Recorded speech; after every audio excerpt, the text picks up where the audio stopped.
Et bonsoir à tous, ici Captain Scott pour une autre vidéo. Et donc ce soir on va faire le test de 3 iPads, au fur et à mesure des années. Il y a l'iPad 1, donc le premier, ça a été le tout premier qui est sorti, donc l'iPad 1, l'iPad 2, donc deuxième génération, et le dernier, j'ai pas encore bientôt. Là pour l'instant ça va être l'iPad 3 Retina, donc celui-là c'est le 3, donc Retina, et donc hop là, voilà, donc bon là il est éteint, donc je vais l'allumer, hop là,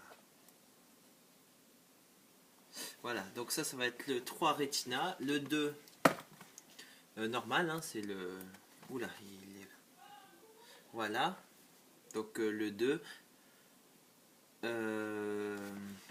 donc l'iPad 1, compliqué c'est où.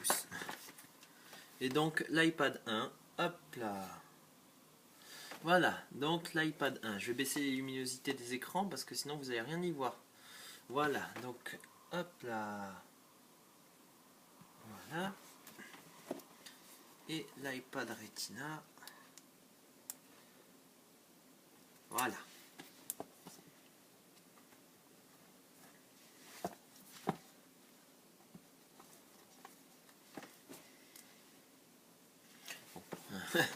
Eh ben c'est compliqué ces trucs. Donc je vais les mettre dans l'ordre hein, pour que vous puissiez voir. Hop là, voilà. Donc, hop là, voilà. Donc, on commence par celui-là. Donc ça c'est l'iPad 1, donc première génération, écran de qualité normale. Hein. Il y a quand même bon, il est craqué celui-là. J'ai réussi à le craquer quand même. Donc voilà la barre de recherche, les icônes sont normales. Hein. C'est donc le premier iPad. Voilà. Donc les applications et tout c'était standard. Hein. Là c'est le premier. Donc ici, le deuxième iPad, donc celui-là n'est pas craqué, donc ça défile normalement. Voilà, donc ici les icônes elles ont été modifiées avec la mise à jour, ce qui fait qu'on s'y perd un peu, mais j'ai dû... là c'est celui-là je vais le changer, je vais bientôt le changer parce qu'il y a des petits problèmes au niveau du tactile, il met plus de temps à répondre et tout, donc c'est compliqué.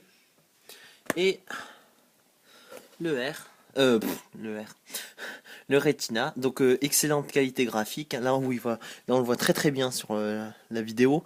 Donc excellente qualité graphique. Là moyen, pas terrible. Et là c'est déjà mieux. Donc en gros c'est sur celui-là. Bon celui-là il a servi longtemps, il a servi 2 ans et demi. Donc il commence à être dégradé. Là. Donc voilà. Donc en faisant le tour, donc les housses. Donc d'abord. Merci le bouton. Voilà. Donc les housses, donc là c'est la housse. Je vais dresser un peu. Voilà. Donc là la housse de l'iPad 1, donc c'est une housse de standard, hein, normale, hein, comme un livre, ça s'ouvre comme un livre.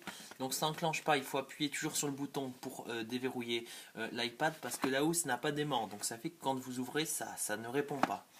Donc cette housse là, hop là, donc ça c'est l'iPad 1, donc je vais le mettre ici. Le 2, alors le 2 il répond quand, hop, voilà, on a entendu se fermer, donc quand on l'ouvre directement il vous le met le code, voilà, sinon on peut se remettre sur l'écran normal, donc là c'est les nouveaux fonds d'écran Apple, donc c'est plus la même chose, donc oh là, hop là, voilà, donc celui-là c'est différent, donc les touches des codes sont pas pareilles, ça c'est le 2, et le dernier Retina, donc celui-là il se déclenche aussi quand vous l'ouvrez. Hop là, voilà. Et le code normal. Donc parce que j'ai pas fait de la mise à jour et je la ferai sûrement pas parce que j'aime pas les nouveaux designs là qu'ils ont mis sur Apple, donc c'est pas terrible. Voilà. Donc j'ai filmé à partir d'un 4e iPad, donc je sais pas si c'est la définition est très très bonne. Donc oui, donc voilà. Donc l'iPad 3. Donc au niveau des boîtes. Alors bon. Donc pour l'iPad 1. C'était une boîte comme ça, normale. Donc on voyait l'iPad de face. Et pour l'iPad 2 et 3, c'est comme ça, donc sous cette forme où l'iPad est de profil presque.